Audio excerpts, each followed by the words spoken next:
There is a question people ask about AI that has no good answer. Can I trust it? It has no good answer because it is the wrong question. The right one is much smaller and much more useful. Can I trust it for this? Because the honest truth is that today's AI is brilliant at some things, hopeless at others, and this is the part that gets people into trouble, confidently wrong at a third group, while sounding exactly as sure of itself as when it is right. So this lesson hands you the one mental picture that keeps you out of trouble. 3 buckets. By the end, you will know which bucket any task falls into before you ever lean on the answer. Here's what you will walk away with. The things AI genuinely does well. The stuff you can rely on. The things it does badly and visibly, so you will catch them. And the dangerous middle, the things it does badly while sounding completely confident, which is where careful people still get caught. We will explain that word, hallucination, in plain terms with a real example, and we will end on the one thing AI does better than any human alive. You do not need to remember a list of rules. You need one habit. Ask which bucket. Let's go. Start with what it is genuinely good at, because this is the part worth using every single day. AI is excellent at working with words you give it.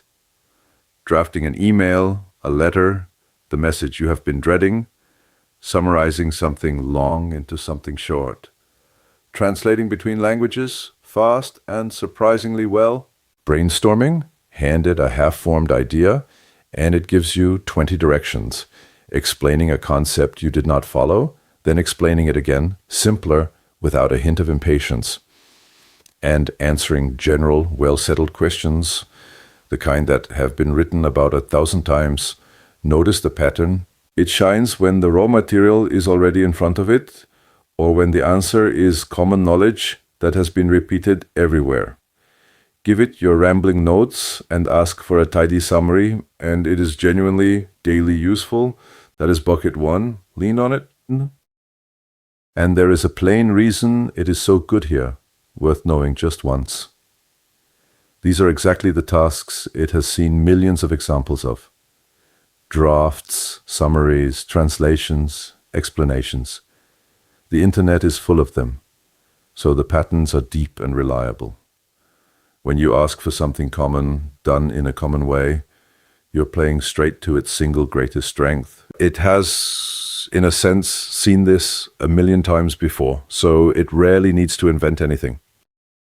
Now the things it is bad at, and the good news is it is bad at them in ways you will usually catch. Maths. Yes, really? The computer is bad at arithmetic. It is a language program, not a calculator. It predicts what a sum probably looks like, rather than working it out. So for anything where the number actually matters, use a real calculator. Recent events. Every model has a knowledge cutoff, a date after which it simply does not know what happened. Ask it about last week, and it may confidently invent something or admit it cannot be sure. Facts about you, specifically. It does not know you, your accounts, your local council, your exact situation, unless you have told it in this conversation. The general world, fine. Your personal particulars, no. And predictions. It cannot tell you what a share price will do, who will win on Saturday, or how your meeting will go. Nobody can, but the AI will sound just as fluent guessing as it does explaining a settled fact. The reassuring part. Most of these you will spot because they bump up against things you already know. Bucket 2 is simply skip the AI for this, or check it hard. And here is the one to slow right down on. The dangerous middle is the set of things the AI does badly while sounding completely smoothly confident. This is where careful, sensible people still get caught. Not because they are careless, but because nothing in the answer waves a red flag. Medical advice, legal advice, financial advice, specific names, specific dates, specific figures, and the classic citations and sources, which it will happily invent, complete with real-looking authors and page numbers, none of which exist. That last one has a name, and it is the most important word from the last lesson, hallucination. A hallucination is when the AI produces something false while sounding sure. It is not lying, it has no idea it is wrong. It is built to produce text that fits, not text it has checked. So a smooth wrong answer costs it exactly the same effort as a smooth right one. Here is the real shape of it. A lawyer once asked an AI for cases supporting his argument. It gave him a beautiful list, names, courts, quotes. He filed them. None of the cases existed. The AI had not found them and got them slightly wrong. It had generated what a supporting case list usually looks like: confident, fluent, completely fictional. The rule that falls out of this is simple. Anything in the dangerous middle gets a second source before you act on it. Not because the AI is useless there, it is often a fine starting point, but because sounds right and is right are two completely different things. And in this bucket, the AI cannot tell them apart for you. And checking is easier than it sounds. You do not need to become a researcher.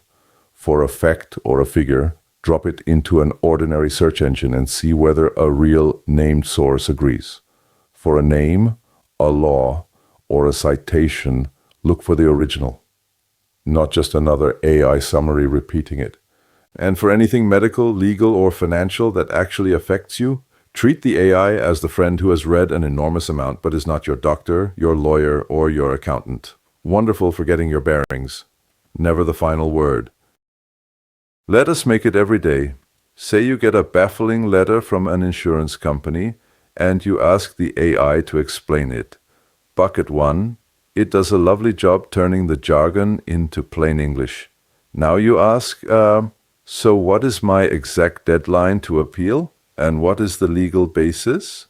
You have just walked into bucket 3. It may hand you a precise sounding date and an official sounding rule, and it may have invented both. The plain English explanation, trust it. The legal deadline that decides your rights, verify it. Same conversation. Two different buckets. Before the warnings curdle into do not use it, here is the other side. The thing AI does better than any person alive: infinite patience. You can ask it to explain the same thing 15 times, 15 different ways, and it will never sigh, never make you feel slow, never glance at the clock. For an adult who has been quietly embarrassed to ask a basic question for years, that is genuinely a gift. No question is too small, no pace too slow, and nobody is watching.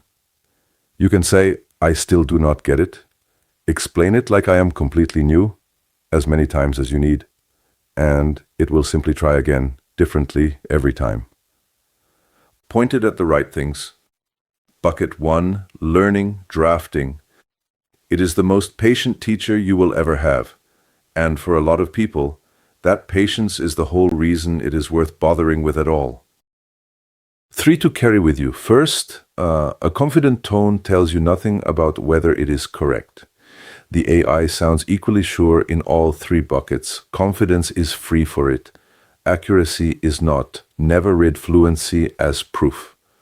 Second, the more specific and consequential the fact, the harder you check. A general explanation, relax. A named law, a medical dose, a precise figure your decision rests on. Second source every time.